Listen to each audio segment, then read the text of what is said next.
Di antara para sahabat yang berjalan di bawah naungan wahyu, ada 10 nama yang dijanjikan surga saat kaki mereka masih menapaki bumi. Namun satu nama di antara mereka ditakdirkan untuk menyandang gelar yang paling unik dan paling tragis. Asy-Syahid Al-Hayy, sang martir yang hidup. Kisah ini adalah tentang perjalanannya. Seorang pangeran pedagang yang menukar seluruh dunianya demi sebuah kebenaran. Seorang pahlawan yang mengubah tubuhnya menjadi perisai bagi nabinya di neraka Uhud, dan seorang dermawan yang kebaikannya mengalir laksana sungai tak bertepi. Mari kita selami kisah agung Tolhah bin Ubaidillah untuk memahami mengapa pengorbanan terbesarnya di medan perang justru menjadi awal dari kehidupannya yang abadi. Sebelum cahaya Islam menerangi dunia, di jantung kota Mekah yang ramai dengan perdagangan dan tradisi jahiliyah, hiduplah seorang pemuda yang istimewa bernama Tolhah bin Ubaidillah. Ia berasal dari kabilah Quraisy yang terpandang, Bani Tamim, suku yang sama dengan sahabat mulia Abu Bakar Siddiq. Sejak belia, Tolhah telah dikenal luas bukan hanya karena ketampanan parasnya, tetapi juga karena kecerdasan otaknya yang tajam dalam berniaga dan keluhuran budi pekertinya yang jarang ditemui di kalangan pemuda seusianya. Ia adalah seorang pedagang ulung yang sering melakukan perjalanan dagang yang jauh hingga ke negeri Syam, membawa pulang keuntungan yang melimpah. Namun di balik kesuksesan duniawinya, jiwa Tolhah senantiasa merasakan sebuah kekosongan, sebuah pencarian akan kebenaran hakiki yang tidak mampu dijawab oleh berhala-berhala yang disembah kaumnya di sekitar Ka'bah. Jiwanya yang bersih secara fitrah menolak penyembahan patung-patung bisu tersebut, dan hatinya selalu bertanya-tanya tentang tujuan sejati dari kehidupan ini. Pada suatu ketika, dalam sebuah perjalanan dagang yang menentukan, Tolhah tiba di sebuah pasar yang ramai di kota Busra, negeri Syam. Di tengah hiruk-pikuk jual-beli, takdir menuntun langkahnya untuk bertemu dengan seorang pendeta Nasrani yang dikenal alim dan bijaksana. Pendeta ini dengan sorot mata yang tajam, seolah mampu menembus isi hati, mendekati para pedagang dari Mekah dan bertanya dengan suara yang jelas. Apakah di antara kalian ada yang datang dari tanah haram alias Mekah? Tolhah dan beberapa pedagang lain mengiyakan. Pendeta itu melanjutkan pertanyaannya yang lebih spesifik dan mengejutkan. Sudahkah muncul di tengah-tengah kalian seseorang yang bernama Ahmad? Pertanyaan itu terdengar aneh dan asing di telinga para pedagang lain. Namun bagi Tolhah, nama itu seolah mengirimkan getaran misterius ke dalam sanubarinya. Dengan penuh rasa penasaran yang meluap, Tolhah memberanikan diri untuk bertanya lebih lanjut. Siapakah Ahmad yang Anda maksud? Dengan wajah yang serius dan penuh keyakinan, sang pendeta tua itu menatap Tolhah dan menjawab dengan kalimat-kalimat yang kelak akan mengubah jalan hidupnya selamanya. Dia adalah Ahmad bin Abdullah bin Abdul Muthalib. Ini adalah bulan kemunculannya sebagai seorang nabi terakhir. Dia akan keluar dari tanah haram kalian dan akan hijrah ke sebuah negeri yang subur dengan pohon-pohon kurma berbatu hitam dan bergaram. Jelas sang pendeta menggambarkan ciri-ciri kota Madinah dengan sangat rinci. Jangan sampai engkau ketinggalan oleh siapapun untuk mendatanginya, wahai pemuda. Pesan itu menusuk langsung ke dalam kalbu Tolhah. Kata-kata sang pendeta bukanlah ramalan biasa, melainkan nubuat agung yang terasa begitu nyata dan benar. Seketika itu juga, keuntungan dagang dan urusan duniawi lainnya terasa tidak lagi berarti. Sebuah dorongan dahsyat dari dalam dirinya mendesaknya untuk segera kembali ke Mekah untuk membuktikan kebenaran berita luar biasa yang baru saja ia dengar. Perjalanan pulang ke Mekah terasa begitu berbeda. Jika sebelumnya pikirannya dipenuhi perhitungan untung dan rugi, kini benaknya hanya dipenuhi oleh gema nubuat sang pendeta. Setiap derap langkah untanya seolah mempercepat detak jantungnya yang tidak sabar untuk menemukan jawaban. Setibanya di kampung halamannya, tanpa beristirahat, Tolhah langsung bertanya kepada keluarganya. Adakah suatu peristiwa besar yang terjadi di Mekah sepeninggalku? Mereka menjawab, benar. Telah muncul Muhammad bin Abdullah Al-Amin yang mengaku telah menerima wahyu dan menyatakan dirinya sebagai seorang nabi. Dan yang lebih mengejutkan, Ibnu Abi Quwafah alias Abu Bakar telah menjadi pengikut setianya. Jantung Tolhah seakan berhenti berdetak sesaat. Semua kepingan informasi itu tersusun sempurna. Muhammad bin Abdullah, Sosok yang ia kenal sebagai pribadi paling jujur dan terpercaya di seluruh Mekah, kini membawa sebuah risalah agung. Dan sahabat karibnya, sekaligus kerabatnya, Abu Bakar, seorang yang cerdas dan penuh pertimbangan, telah membenarkannya. Keraguan di hatinya sirna, digantikan dengan keyakinan yang membara. Tanpa membuang waktu, Tolha segera menemui Abu Bakar As-Siddiq. Ia ceritakan pengalamannya di Busro dengan penuh semangat, tentang pertemuannya dengan pendeta dan nubuat kenabian yang ia dengar. Abu Bakar, dengan senyumnya yang menenangkan, mendengarkan dengan seksama. Ia lalu berkata, "Wahai Tolha, demi Allah, apa yang engkau dengar itu adalah kebenaran. Aku telah beriman kepadanya dan menyaksikan bahwa tiada Tuhan selain Allah dan Muhammad adalah utusannya. Marilah, aku akan mengantarmu menemuinya." Hati Tolha dipenuhi kebahagiaan dan kelegaan yang luar biasa. Ia telah menemukan apa yang selama ini ia carikan. Bersama Abu Bakar, ia melangkahkan kakinya ke rumah tempat Rasulullah Shallallahu Alaihi Wasallam biasa bertemu dengan para sahabatnya secara sembunyi-sembunyi. Memulai langkah pertama menuju takdirnya sebagai salah satu pahlawan besar dalam agama yang baru ini. Di hadapan sosok agung Rasulullah Shallallahu Alaihi Wasallam yang wajahnya memancarkan cahaya kebenaran dan ketenangan, Tolha bin Ubaidillah tidak merasakan sedikit pun keraguan. Semua yang ia lihat dan rasakan mengukuhkan apa yang telah tertanam di hatinya. Setelah Rasulullah Shallallahu Alaihi Wasallam menjelaskan kepadanya tentang keindahan ajaran Islam, tentang tauhid yang murni dan akhlak yang mulia, tanpa ragu sedikit pun, Tolha mengulurkan tangannya dengan suara yang mantap dan hati yang sepenuhnya pasrah. Ia mengikrarkan 2 kalimat syahadat, bersaksi bahwa tiada ilah yang berhak disembah selain Allah dan Nabi Muhammad SAW adalah utusannya. Sejak saat itu, namanya tercatat dengan tinta emas sebagai salah satu dari As-Sabiqunal Awalun, golongan pertama yang memeluk Islam melalui dakwah Abu Bakar As-Siddiq. Perjalanannya sebagai seorang mukmin telah bermula, sebuah perjalanan yang akan dipenuhi dengan pengorbanan, keberanian luar biasa, dan kemurahan hati yang tak terbatas, hingga kelak ia mendapatkan jaminan surga langsung dari lisan mulia sang Nabi. Keislaman Tolha bin Ubaidillah, seorang pemuda bangsawan yang cerdas dan kaya raya, menjadi sebuah guncangan besar bagi kaum Quraisy. Kabar itu menyebar secepat kilat di lorong-lorong kota Mekah, menjadi perbincangan hangat yang penuh dengan nada kemarahan dan ketidakpercayaan. Para pembesar Quraisy tidak bisa menerima kenyataan bahwa salah satu putra terbaik mereka, seorang saudagar sukses yang menjadi kebanggaan kabilah Bani Tamim, telah meninggalkan agama nenek moyang dan mengikuti ajaran Muhammad. Bagi mereka, ini bukan sekadar pilihan pribadi Tolha, melainkan sebuah aib besar dan ancaman nyata terhadap tatanan sosial, ekonomi, dan kekuasaan yang telah mereka genggam selama berabad-abad. Tekanan pun segera diarahkan kepada keluarga besar Bani Tamim, menuntut mereka untuk menyadarkan atau bahkan memaksa Tolha agar kembali ke jalan kesesatan. Namun di antara semua pihak yang murka, yang paling terpukul dan paling keras menentang adalah ibunya sendiri, As-So'bah binti Al-Hadrami, yang tidak pernah menduga bahwa putranya akan mengambil jalan yang begitu radikal. Ujian pertama bagi Tolha tidak datang dari orang asing yang membencinya, melainkan dari kelembutan seorang ibu yang berubah menjadi amarah. Dengan segala cara, berusaha untuk membujuk putranya agar meninggalkan Islam. Ia merayu dengan kenangan masa kecil, mengingatkan tentang status sosial dan kekayaan yang bisa lenyap, dan bahkan mengancam dengan kutukan dan air mata. Namun, hati Tolha yang telah diterangi oleh cahaya tauhid tidak lagi bisa digoyahkan. Ketika rayuan dan bujukan tak mempan, ibunya beralih pada cacian dan makian yang pedih, berharap dapat melukai hati dan meruntuhkan keyakinan putranya.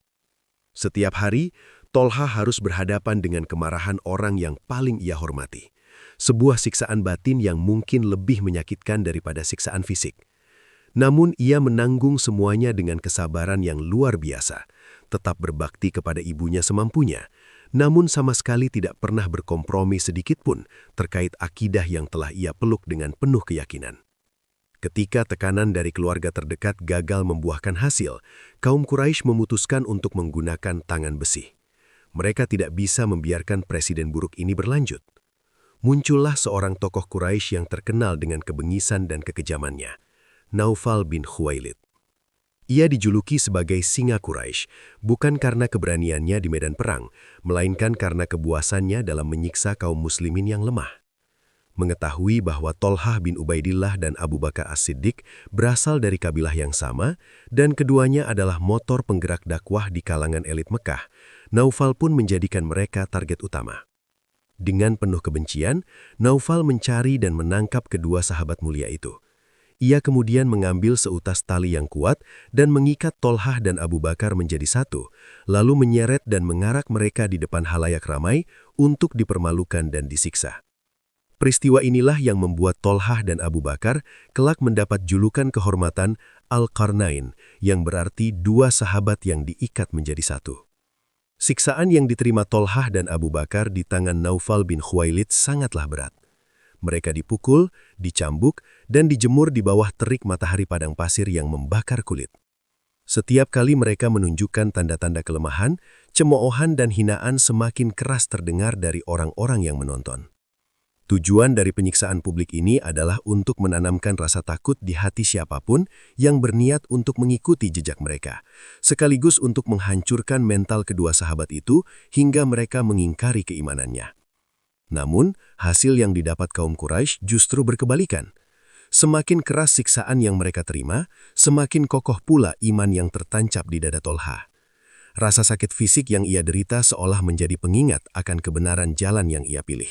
Sebuah harga kecil yang harus dibayar untuk mendapatkan keridhaan Allah dan kebahagiaan abadi di surganya.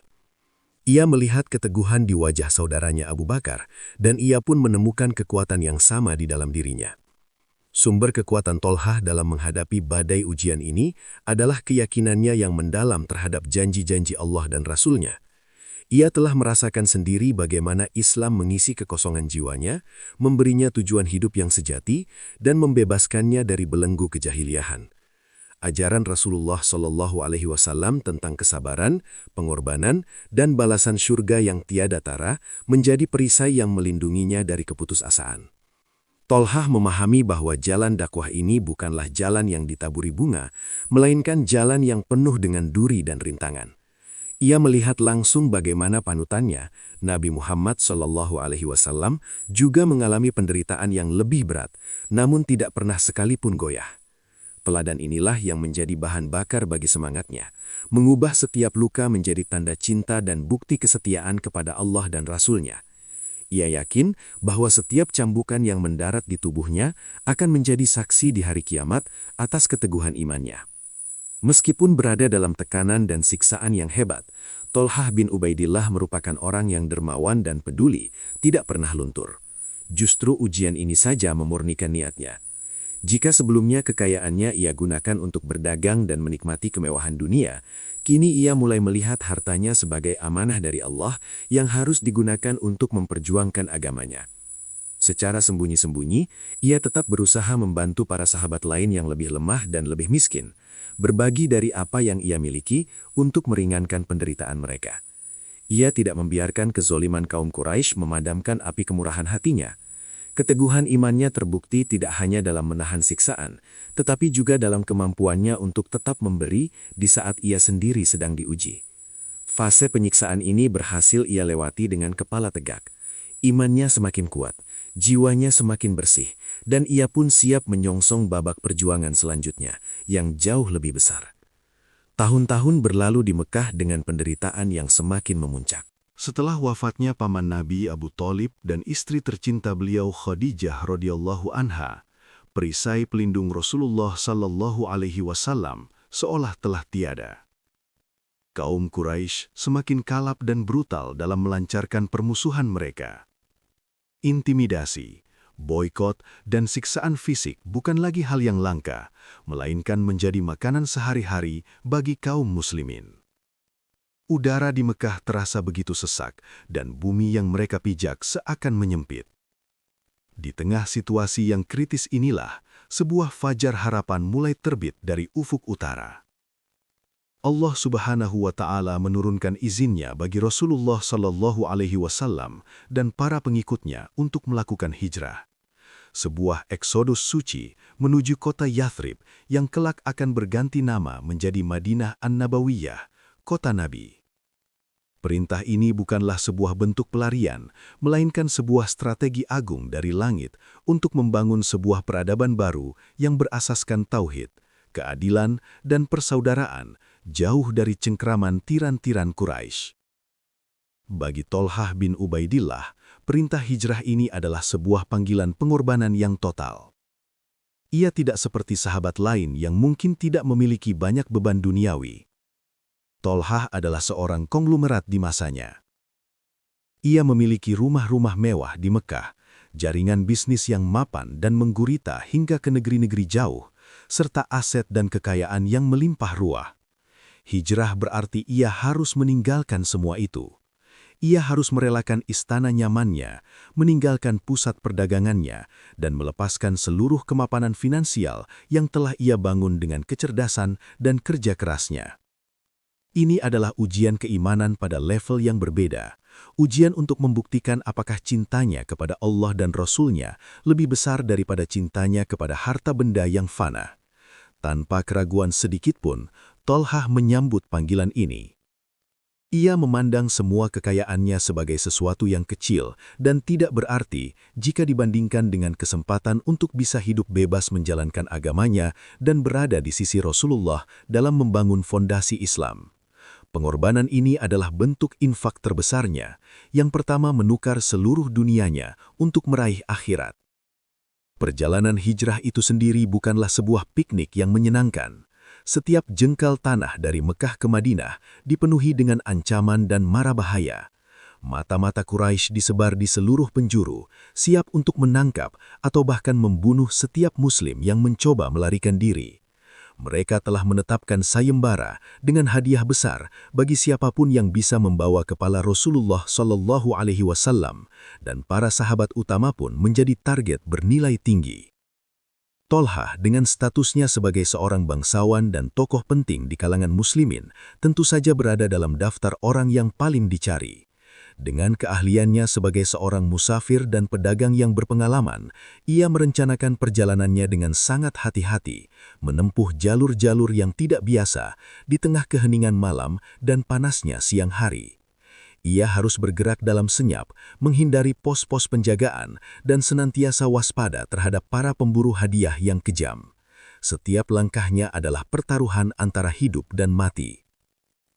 Sebuah perjalanan fisik yang berat sekaligus menjadi perjalanan spiritual yang menempa jiwanya menjadi lebih kuat dan lebih pasrah kepada takdir Allah.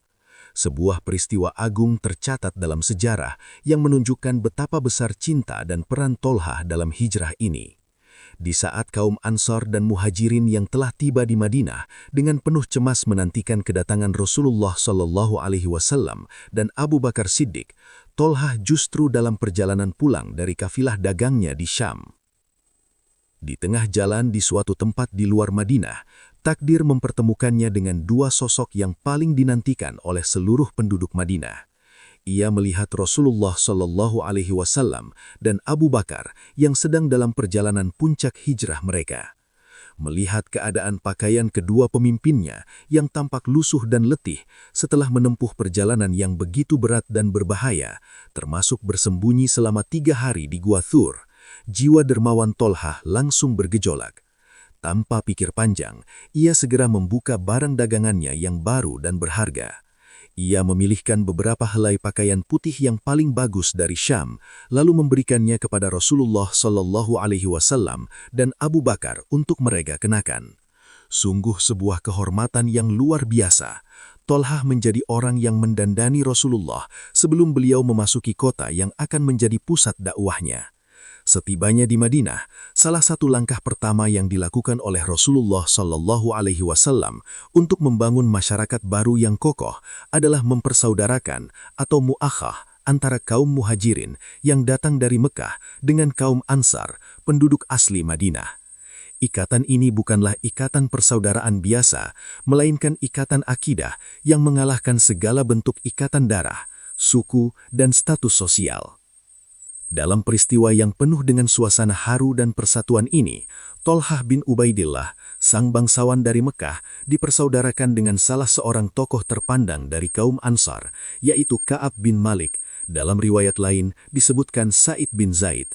Kaum Ansor menyambut saudara-saudara muhajirin mereka dengan tangan terbuka, menawarkan untuk berbagi separuh dari harta, rumah, dan bahkan kebun kurma mereka. Inilah pemandangan menakjubkan dari sebuah peradaban yang dibangun di atas fondasi iman dan ithar, mendahulukan kepentingan orang lain.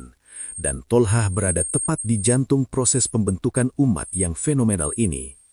Dengan sesampainya ia di Madinah, sebuah babak baru dalam kehidupan Tolhah bin Ubaidillah secara resmi dimulai. Ia telah bertransformasi sepenuhnya. Identitas lamanya sebagai seorang pangeran pedagang dari kabilah Quraisy telah ia tanggalkan di gerbang kota Mekah. Kini ia adalah seorang muhajir, seorang pejuang, dan salah satu pilar utama dalam komunitas Islam yang baru lahir. Tiba saatnya hari yang akan menjadi saksi bisu atas pengorbanan terbesar, hari yang akan menguji batas ketahanan dan ketulusan iman, yaitu Perang Uhud. Setahun setelah kekalahan memalukan mereka di Perang Badar, kaum musyrikin Quraisy kembali dengan kekuatan yang jauh lebih besar, membawa serta dendam yang membara dan haus akan darah pembalasan. Di lembah Gunung Uhud, dua pasukan pun berhadapan. Pada fase awal pertempuran, kemenangan seolah sudah berada di genggaman kaum muslimin.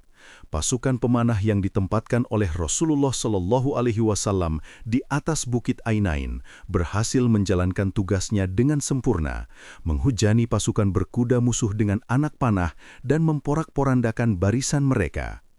Tolhah bin Ubaidillah seperti biasa bertempur di barisan terdepan dengan gagah berani.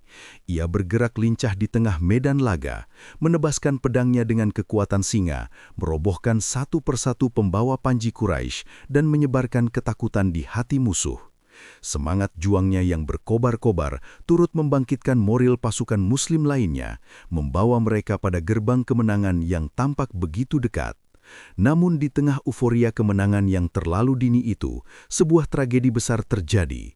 Sebagian besar pasukan pemanah yang berada di atas bukit tergiur dengan pemandangan harta rampasan perang atau ghanimah yang ditinggalkan oleh pasukan Quraisy yang kocar-kacir, lupa akan pesan agung Rasulullah Shallallahu Alaihi Wasallam untuk tidak pernah meninggalkan posisi mereka dalam kondisi apapun. Mereka turun dari bukit untuk ikut memungut ghanimah, menyisakan sebuah celah pertahanan yang fatal. Momen inilah yang ditunggu-tunggu oleh Khalid bin Walid, panglima kavaleri Quraisy yang cerdik, yang saat itu belum masuk Islam. Dengan kecepatan kilat, ia memutar pasukannya dan menyerang barisan belakang kaum muslimin dari arah bukit yang kini tak lagi terjaga. Seketika situasi berbalik 180 derajat. Kemenangan yang sudah di depan mata berubah menjadi kekacauan dan kepanikan total. Barisan kaum muslimin yang tidak siap menjadi pecah dan musuh kini datang menyerang dari dua arah, depan dan belakang, menciptakan neraka di tengah medan Uhud. Di tengah gelombang kepanikan itulah, sebuah isu yang paling mengerikan disebarkan oleh musuh. Muhammad telah terbunuh. Berita bohong ini berhasil meruntuhkan mental sebagian besar pasukan muslim. Banyak yang kehilangan arah, bahkan ada yang melarikan diri dari medan perang karena merasa perjuangan telah berakhir. Di saat-saat paling genting inilah, Rasulullah Shallallahu Alaihi Wasallam menjadi target utama serbuan musuh yang membabi buta.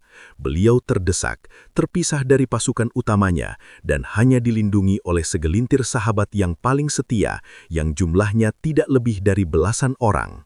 Serangan bertubi-tubi diarahkan langsung ke sosok mulia Rasulullah Shallallahu Alaihi Wasallam. Ada kemungkinan sebuah lemparan batu mengenai wajah beliau hingga membuat gigi gerahamnya patah dan bibir bawahnya terluka. Darah suci pun mengalir membasahi bumi Uhud. Inilah momen paling krusial dalam sejarah Islam, di mana nyawa sang pembawa risalah berada di ujung tanduk dan musuh hanya selangkah lagi dari tujuannya. Pada saat genting inilah, Tolhah bin Ubaidillah melihat pemandangan yang membuat dunianya seakan turun runtuh. Ia melihat Rasulullah Shallallahu Alaihi Wasallam dalam bahaya besar. Tanpa berpikir sedetik pun, naluri cinta dan kesetiaannya yang luar biasa mengambil alih. Ia melesat menerobos kepungan musuh, menjadikan dirinya sebagai perisai hidup bagi sang nabi. Ia berdiri tegap di hadapan Rasulullah SAW, menangkis setiap sabetan pedang dan tusukan tombak yang mengarah kepada beliau dengan tubuhnya sendiri. Ketika ia melihat sebilah pedang hampir mengenai kepala Rasulullah SAW, ia mengangkat tangannya untuk menangkis, membiarkan pedang itu menebas jarinya hingga putus. Ketika hujan anak panah menghujani mereka, ia menggunakan telapak tangannya untuk melindungi wajah Rasulullah SAW, menyebabkan sebuah anak panah menancap tembus di tangannya dan membuatnya lumpuh permanen. Ia bertarung sendirian seperti pasukan, meraung laksana singa yang terluka, membunuh beberapa orang yang mencoba mendekati Rasulullah SAW, hingga ia sendiri roboh ke tanah, bersimbah darah. Meski tubuhnya telah dipenuhi lebih dari 70 luka sebatan pedang, tusukan tombak dan tancapan anak panah, perjuangan Tolhah belum berakhir. Setelah musuh berhasil dipukul mundur untuk sementara waktu, Rasulullah SAW, yang juga dalam keadaan lemah akibat luka-luka, beliau hendak naik ke sebuah batu besar untuk berlindung. Namun karena beratnya baju besi dan parahnya luka, beliau tidak sanggup untuk menaikinya. Melihat hal itu, Tolhah yang terbaring lemah di bawahnya, dengan sisa-sisa tenaga terakhirnya, segera bangkit dan membungkukkan badannya. Ia mempersilahkan Rasulullah SAW untuk menginjak punggungnya sebagai pijakan untuk naik ke atas batu. Betapa agungnya pengorbanan ini. Di saat nyawanya sendiri diambang kematian, ia masih mendedikasikan sisa hidupnya untuk menjadi tumpuan bagi keselamatan nabinya. Melihat pengorbanan total ini, Abu Bakar As-Siddiq yang datang kemudian berkata, "Jika ada yang bertanya tentang hari Uhud, maka katakanlah, hari itu seluruhnya adalah milik Tolhah." Setelah pertempuran usai dan Rasulullah SAW beserta para sahabat yang tersisa berhasil selamat, mereka menemukan Tolhah tergeletak pingsan di sebuah lubang dengan kondisi yang sangat mengerikan. Sekujur tubuhnya bersimbah darah dan penuh luka. Semua orang mengira ia telah syahid, namun dengan izin Allah, ia masih bernafas. Karena pengorbanannya yang luar biasa di hari itu, di mana ia mempertaruhkan segalanya dan mengubah tubuhnya menjadi benteng pelindung bagi Rasulullah SAW, beliau memberinya sebuah gelar kehormatan yang tidak pernah diberikan kepada siapapun. Rasulullah SAW bersabda, "Barang siapa yang ingin melihat seorang syahid yang berjalan di muka bumi, maka lihatlah Tolhah bin Ubaidillah." Sejak saat itu, ia dikenal dengan julukan Asy-Syahid Al-Hayy, sang martir yang hidup. Tubuhnya menjadi monumen berjalan atas keberanian dan cintanya yang tiada batas kepada Rasulullah SAW. Ia tidak gugur di Uhud, namun pahala kesyahidan telah Allah tetapkan untuknya saat itu juga, sebuah jaminan pasti akan kemuliaan tempatnya di sisi Allah. Luka-luka parah yang didapatkan Tolhah di Perang Uhud menjadi pengingat abadi akan cintanya yang tulus kepada Rasulullah SAW. Gelar sang martir yang hidup, yang disemat langsung oleh Nabi, menjadi sebuah mahkota kemuliaan yang ia sandang dengan penuh kerendahan hati. Pengalaman di ambang kematian itu tidak membuatnya menjadi lemah atau trauma. Sebaliknya, ia semakin memandang rendah nilai kehidupan dunia dan segala isinya. Baginya, setiap detik tambahan usia yang Allah berikan adalah kesempatan emas untuk mengumpulkan bekal sebanyak-banyaknya untuk kehidupan akhirat yang kekal. Jika sebelumnya ia telah membuktikan kesiapannya berkorban nyawa, maka di masa-masa setelah Uhud, ia membuktikan pengorbanan dalam bentuk lain yang tidak kalah dahsyatnya, pengorbanan harta. Ia mengerahkan seluruh potensi bisnis dan kekayaannya di jalan Allah, hingga namanya kembali harum di seluruh Madinah dengan julukan baru yang disematkan oleh Rasulullah SAW sendiri, yaitu Tolhah Al-Khair alias Tolhah yang penuh kebaikan dan Tolhah Al-Fayyad atau Tolhah yang maha dermawan. Kedermawanannya bukanlah sekedar memberi sisa-sisa dari kekayaannya, melainkan sebuah aliran kebaikan yang meluap-luap laksana sungai deras yang tak pernah kering. Sebuah kisah yang sangat masyhur menggambarkan betapa luar biasanya tingkat kedermawanan Tolhah. Suatu hari, ia berhasil menjual sebidang tanah miliknya yang berada di Hadramaut dengan harga yang sangat fantastis pada masa itu, yaitu senilai 700.000 dirham. Ketika uang hasil penjualan yang begitu banyak itu tiba di rumahnya pada malam hari, Tolhah justru tidak bisa tidur. Ia terlihat sangat gelisah berjalan mondar-mandir dengan raut wajah yang cemas. Istrinya, Su'ad binti Auf, melihat keadaan suaminya dan bertanya, "Wahai suamiku, apa yang membuatmu begitu resah malam ini? Apakah ada sesuatu dari kami yang menyusahkanmu?" Tolhah menjawab dengan kalimat yang menunjukkan ketinggian, "Tidak, engkau adalah istri terbaik bagi seorang muslim. Namun aku terus berpikir, bagaimana persangkaan seorang hamba kepada Tuhannya jika ia bisa tidur dengan nyenyak, sementara harta sebanyak ini menumpuk di rumahnya?" Mendengar jawaban itu, sang istri yang juga memberikan sebuah solusi yang cemerlang. "Lalu apa yang membuatmu bingung? Di mana para sahabat dan kaummu yang membutuhkan? Di mana para fakir miskin di kota ini? Bagikan saja harta itu kepada mereka," usul sang istri. Wajah Tolhah seketika menjadi cerah, seolah beban terberat di dunia baru saja terangkat dari pundaknya. Ia berkata, "Semoga Allah merahmati. Engkau adalah wanita yang diberi taufik dan putri dari orang yang diberi taufik." Tanpa menunggu esok hari, pada malam itu juga, Tolhah memanggil beberapa pembantunya. Ia memasukkan tumpukan uang dirham itu ke dalam pundi-pundi dan kantong-kantong kulit, lalu memerintahkan mereka untuk berkeliling Madinah, mendatangi rumah-rumah kaum muhajirin dan ansor yang ia tahu berada dalam kesulitan, serta membagikan seluruh uang tersebut kepada mereka, hingga tidak ada satu dirham pun yang tersisa di rumahnya. Saat fajar menyingsing, ia telah mengubah tumpukan harta yang membuatnya resah menjadi aliran kebahagiaan bagi puluhan keluarga di Madinah. Dalam satu malam, kecerdasan Tolhah dalam berbisnis tidak ia tinggalkan setelah hijrah. Ia menggunakan keahliannya itu sebagai mesin pencetak amal jariah. Kafilah-kafilah dagangnya tetap menjadi salah satu yang terbesar dan paling sukses beroperasi antara Madinah, Syam, hingga ke Irak. Namun orientasi bisnisnya telah berubah total. Jika dulu keuntungan itu untuk memperkaya diri, kini seluruh keuntungan dari perdagangannya ia persembahkan untuk kesejahteraan umat Islam. Dikisahkan bahwa pendapatan dari hasil buminya saja di Irak mencapai antara 400.000 hingga 500.000 dirham setiap tahunnya. Namun tidak ada satu sen pun dari keuntungan raksasa itu yang ia gunakan untuk menumpuk kemewahan. Seluruhnya ia salurkan untuk membiayai kebutuhan fakir miskin, para janda, anak-anak yatim, dan para pemuda yang kesulitan untuk menikah. Ia memastikan tidak ada satupun keluarga dari kabilahnya, Bani Tamim, yang hidup dalam kemiskinan atau terlilit utang tanpa ia bantu. Salah satu bentuk kedermawanan Tolhah yang paling menyentuh adalah kebiasaannya dalam menanggung dan melunasi hutang orang lain. Ia tidak tega melihat saudara seimannya hidup dalam kesusahan dan kehinaan karena belenggu hutang. Pernah suatu ketika, ia membeli sebuah sumur milik seorang pria dari Bani Tamim.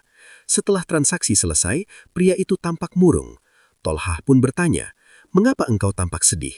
Apakah harga yang kuberikan kurang pantas?" Pria itu menjawab, "Tidak.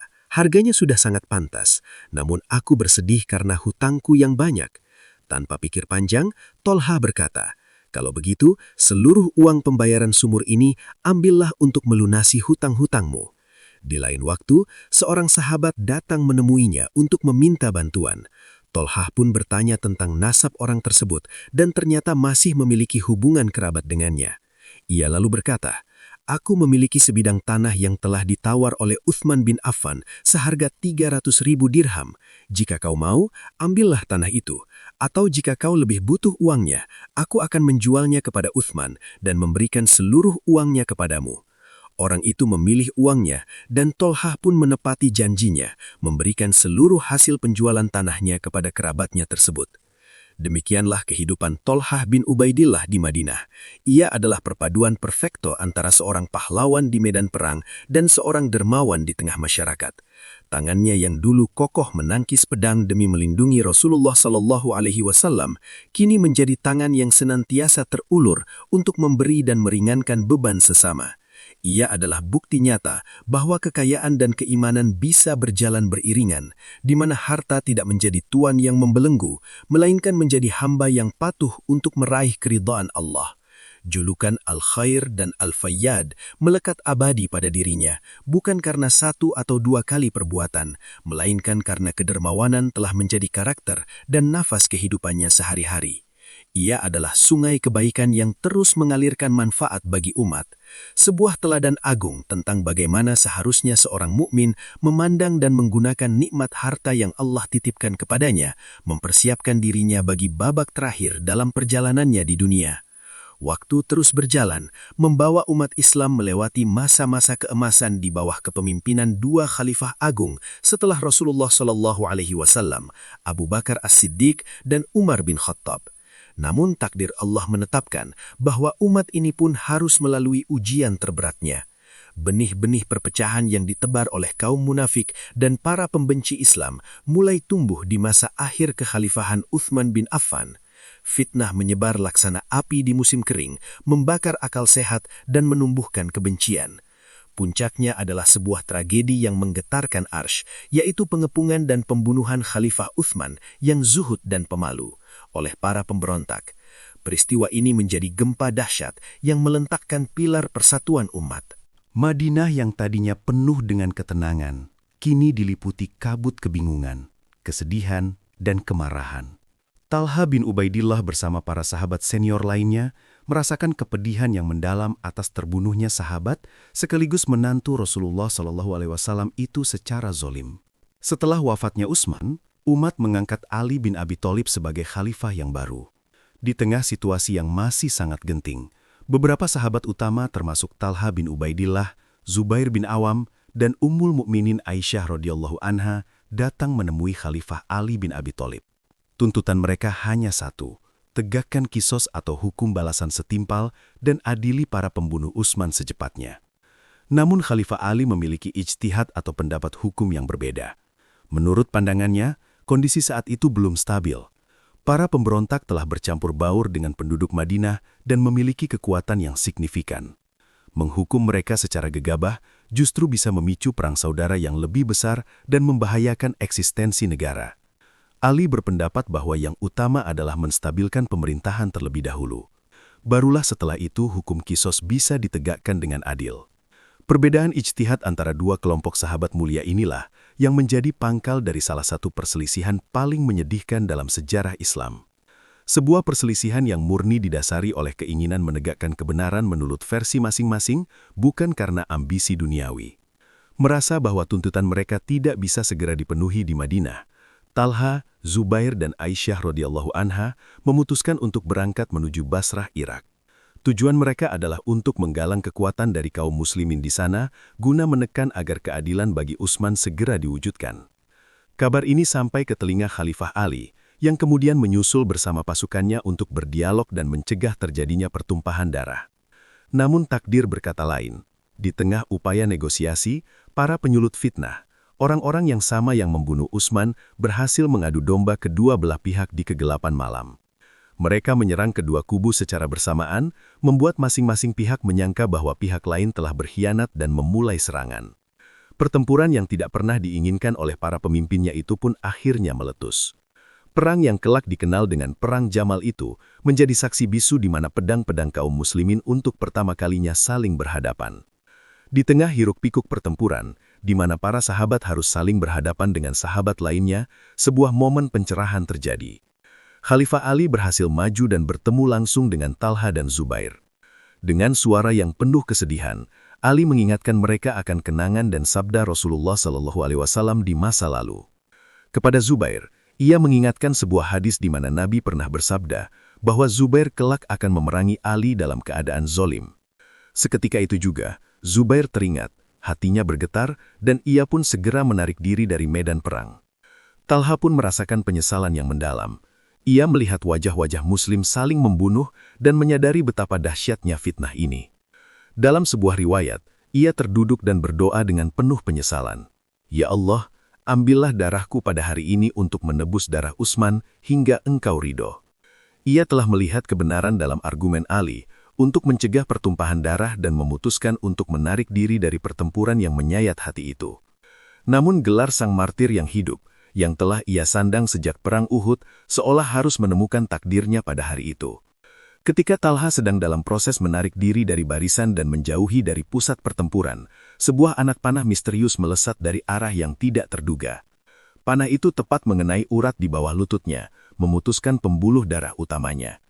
Darah pun mengucur deras tanpa henti. Menurut banyak catatan sejarah, panah itu dilepaskan oleh Marwan bin Hakam yang berada di barisan Talha sendiri, karena dendam lama terkait kasus Utsman. Talha yang terluka parah segera dibawa menjauh dari medan laga. Saat nyawanya mendekati akhir, seorang pengikut Ali melewatinya. Talha bertanya, "Engkau dari pihak mana?"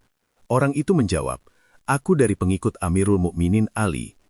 Dengan sisa tenaganya, Talha berkata, "Ulurkan tanganmu agar aku bisa membaiatmu untuk Amirul Mukminin Ali." Ia pun wafat dalam keadaan telah memberikannya baiatnya, menutup hidupnya dengan upaya menyatukan kembali umat. Talha bin Ubaidillah, sang pahlawan Uhud, sang sungai kebaikan, akhirnya benar-benar meraih kesyahidannya pada usia kira-kira 62 tahun. Ketika perang usai, dan Khalifah Ali memeriksa para korban, ia menangis dengan sangat pilu saat menemukan jasad Talha dan Zubair. Ia membersihkan debu dari wajah Talha dan berkata, "Sungguh berat bagiku, wahai Abu Muhammad," panggilan Talha, "melihatmu terbaring bersimbah darah di bawah bintang-bintang di langit." Ali kemudian mendoakan mereka dengan doa yang masyhur, berharap agar ia, Talha, dan Zubair termasuk orang-orang yang disebutkan dalam Al-Quran sebagai saudara yang duduk berhadap-hadapan di atas dipan-dipan syurga, setelah semua rasa dengki di hati mereka dihilangkan oleh Allah. Talha bin Ubaidillah, sang pahlawan Uhud, sang sungai kebaikan, akhirnya benar-benar meraih kesyahidannya pada usia kira-kira 62 tahun. Demikianlah tirai ditutup pada kehidupan Talha bin Ubaidillah, sang martir yang hidup, yang pengorbanan puncaknya di Uhud telah diganjar dengan jaminan syurga, dan kesyahidannya di Perang Jamal menjadi penebus terakhir dalam upayanya menyatukan umat. Ia mengajarkan kita bahwa iman sejati bukanlah sekedar keyakinan, tetapi pembuktian bahwa harta adalah hamba, bukan tuan, dan bahwa cinta yang paling tulus adalah saat raga rela hancur demi melindungi apa yang dicintainya. Semoga kisahnya menjadi pengingat abadi bahwa di jalan kebenaran, bahkan luka yang paling parah pun dapat mekar menjadi bunga-bunga keabadian di taman syurga. Jangan lupa untuk memberikan dukungan dengan subscribe, like, dan share video ini, agar kami terus bersemangat untuk menyajikan kisah-kisah inspiratif selanjutnya. Barokahu fikum. Wassalamualaikum warahmatullahi wabarakatuh.